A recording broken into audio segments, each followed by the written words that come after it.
Olá pessoal, eu sou Armando Peixoto, formador da disciplina Cálculo Avançado e sejam bem-vindos ao 7º semestre.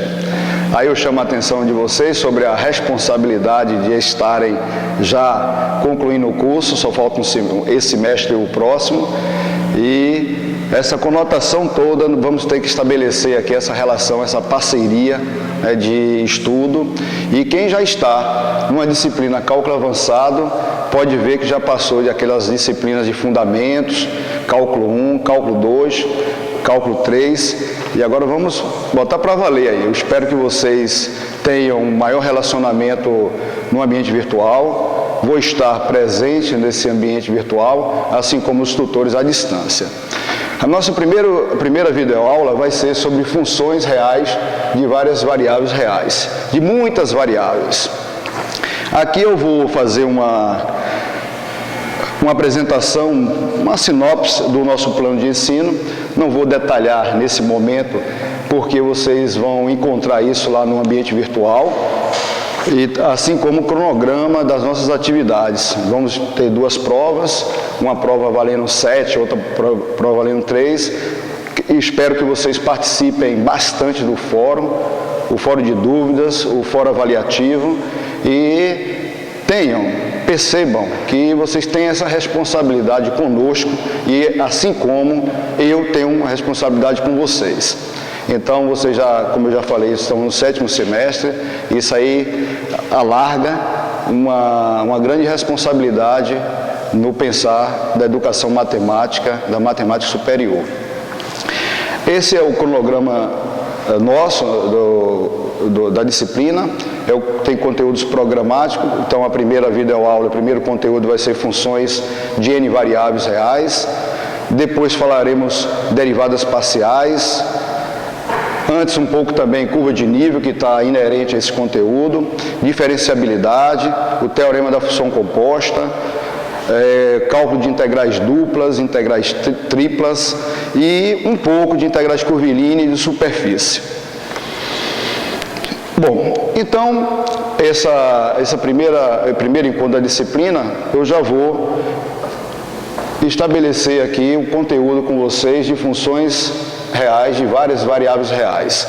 Agora eu convido vocês a não mais estudar uma função que só tem uma variável independente.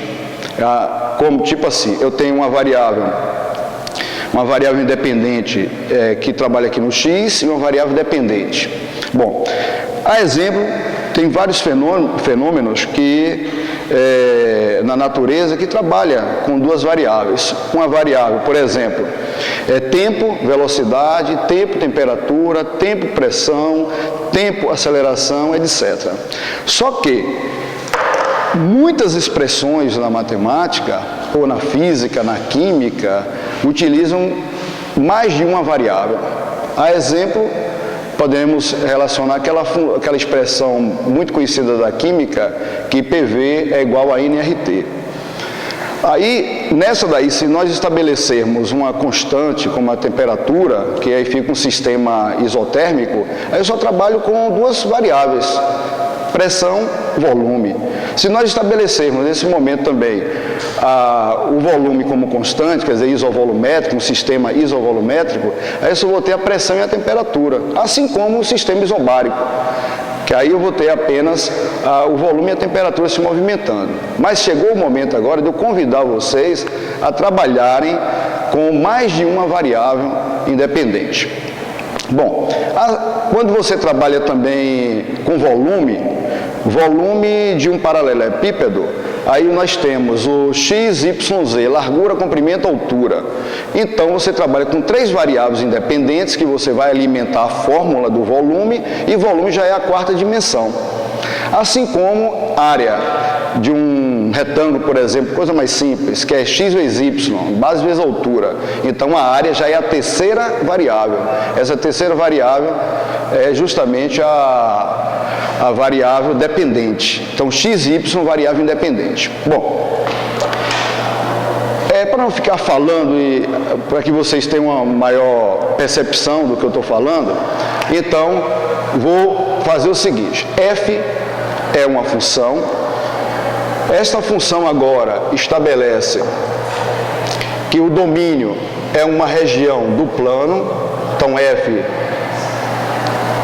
vai levar pontos do R2 a R. Isso daqui eu estou estabelecendo a relação entre três variáveis, uma variável x, y, que estão aqui no domínio, onde eu tenho outra variável aqui em R. Então esse, digamos assim, x aqui, y aqui, um par ordenado, e aqui teria um z. Então esse z é função, quer dizer, depende de x e y. A início, eu vou tirar esse 2 aqui e vamos um pouco para o espaço. Então, o convite a vocês é justamente sair do plano, agora vamos ao espaço, né? Aqui vou estabelecer x-til e relaciono com z. Esse x-til que eu estou relacionando aqui é uma n-upla de números reais. Primeira componente, segunda componente. Se tivesse apenas esse par, que seria abscissa, aqui ordenada, x, x índice 3, e assim sucessivamente. Quer dizer, eu tenho uma lista de valores reais. Aqui xn, vírgula xn. Esse camarada aqui pertence ao Rn. Quer dizer, cada camarada desse aqui, x1, pertence a R. O Rn, deixa melhor representar, seria R cartesiano R, e assim vai, cartesiano R. Isso aqui, N vezes. N vezes. Esse x-til agora vai, junto com a função, estabelecer para produzir um z. Depois eu vou detalhar melhor isso aí.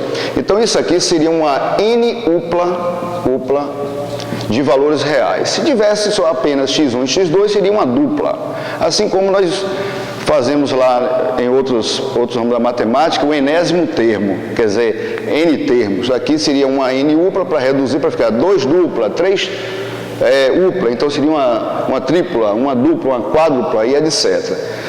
N-upla de números reais.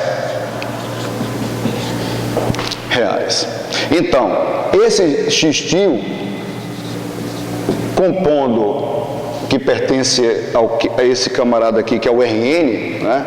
Pertence ao Rn, junto com o z, esse par vai estar em Rn mais 1. Se aqui fosse 2, aqui já é 1. Então, se fosse 2, 2 mais 1, 3, seria no R3.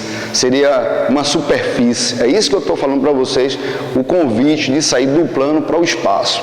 Por exemplo, aqui eu tenho uma superfície esférica, né? No caso aqui ela é sólida, mas a gente trabalha aqui justamente só com a superfície, a casca, né? Tipo uma bola mesmo, só que cortado no meio, por dentro é oca. Eu fiz assim só para ter uma ideia. Então, esse camarada aqui, ele está no R3, porque eu estou aqui com um domínio, né, que é justamente o x-til, só que esse x-til aqui reduzindo a apenas x1 e x2, e aqui seria o z. Geralmente a gente trabalha nessa disciplina, a ideia é pelo menos do R2 em R, para você ter uma noção. Depois a gente pode estabelecer R3 em R. Bom, aqui seria o domínio, que agora eu tenho duas variáveis independentes, x e y, né? E aqui a variável dependente. Então aqui esse triedro, né, que eu tenho uma face, aqui eu tenho outra, aqui também um piso. Esse piso é o plano x, o, y, vamos estabelecer assim. Aqui é o x, o, z, e esse daqui é do quadro, como se fosse do quadro ali da parede, aqui do piso. Então aqui eu tenho y, o, z. Então, esses pontos aqui vão trabalhar, o domínio vai ser a projeção dessa superfície no plano x, o, y, né? E aí vamos estabelecer, através de uma expressão matemática, as alturas. Então, nós temos uma expressão matemática que produz essa superfície esférica. Essa superfície esférica, assim como esse plano aqui, melhor colocando, né, uma ideia mais ampla, esses planos aqui, que é o X, O, Z, o X, O, Y e o YZ, ele divide o espaço tridimensional em 8 partes. Lá em cálculo 1, por exemplo, vocês fizeram X, O, Y, aí divide em 4 quadrantes. Aqui vai dividir em 8 octantes. Aqui é o primeiro octante, esse vermelho. Aqui é o segundo octante, o terceiro octante e o quarto octante. Aí depois vem aqui também o quinto, o sexto, o sétimo e o oitavo.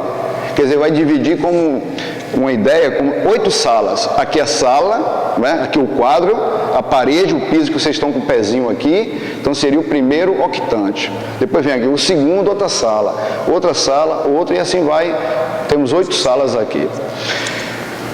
Vou agora apresentar a vocês uma ideia do que seria trabalhar do R2 em R.